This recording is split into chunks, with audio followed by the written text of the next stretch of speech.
Saya silakan mungkin Bapak Ibu kalau ada kita diskusikan materi yang seperti itu. Assalamualaikum Ustaz. Assalamualaikum. Silakan. Ustaz, ya sebelumnya yang kami sampaikan kalau yang tadi Al-Kahfi itu 300 tahun ditambah 9 tahun, jadi 309. 309 tahun. Kemudian saya mau 309 hari Pak, 309 tahun ya. Kemudian saya mau menyampaikan yang Ustaz bilang sempat ragu-ragu itu. Mohon maaf nih, cerita zaman dulu ya Ustaz ya. Kalau di luar negeri itu kan misalnya di Las Vegas itu tempat perjudian, itu kalau kami melihat itu kenapa sampai berkembang pesat seperti itu, gemerlapan seperti itu, Allah itu nggak mengazab gitu loh. Waktu itu sempat ada nggak sih, jadi nggak sih surga dunia, surga akhirat itu. Kemudian ke San Francisco itu gay itu dari homoseks sama lesbian tuh di hari-hari tertentu, di perayaan tertentu tuh benar-benar mobile lah, banyak banget dan bebas sekali gitu kan.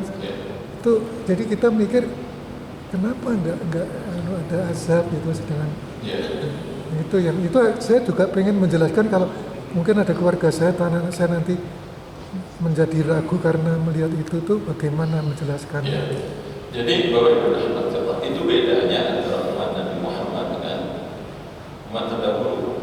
Kalau umat terdahulu Pak, itu langsung diazab sama Allah.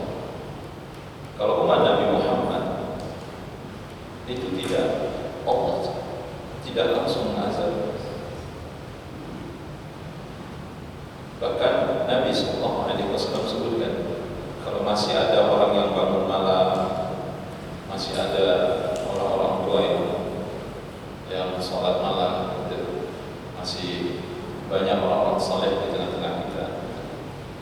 Nah, tapi bagaimana dengan negara-negara kafir, katakanlah seperti itu? Yaitu salah satu di antara yang dikatakan kelebihan, dan juga sebenarnya kelebihan.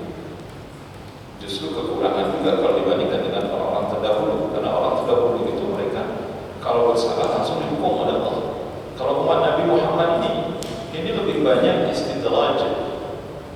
Kalau orang dulu itu istidrajnya nggak selama kita hari ini. Kalau kita hari ini kan betul-betul seakan Allah ulur-ulur gitu, diulur terus supaya nanti azabnya sangat pedih. Itu yang dimaksudkan oleh Allah Subhanahu wa Ta'ala terhadap mereka.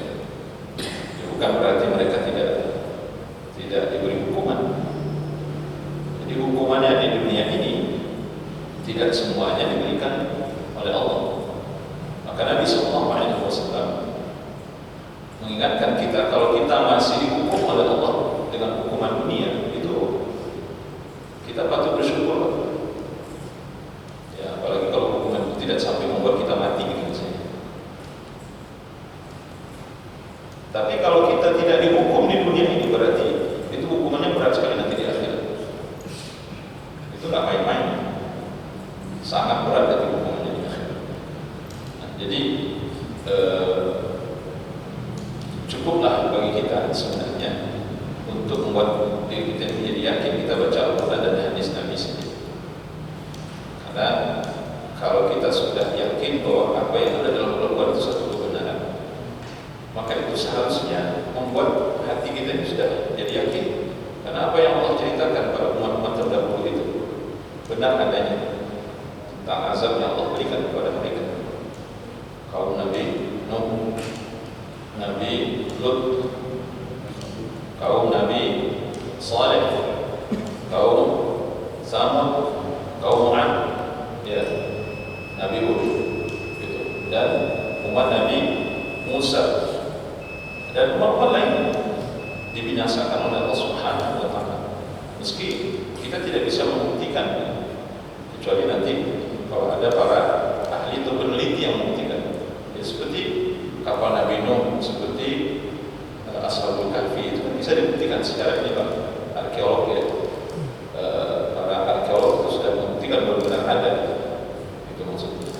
Tapi bagi kita, walaupun tidak ada bukti dari para arkeolog misalnya, kita percaya itu tidak akan disebutkan Allah.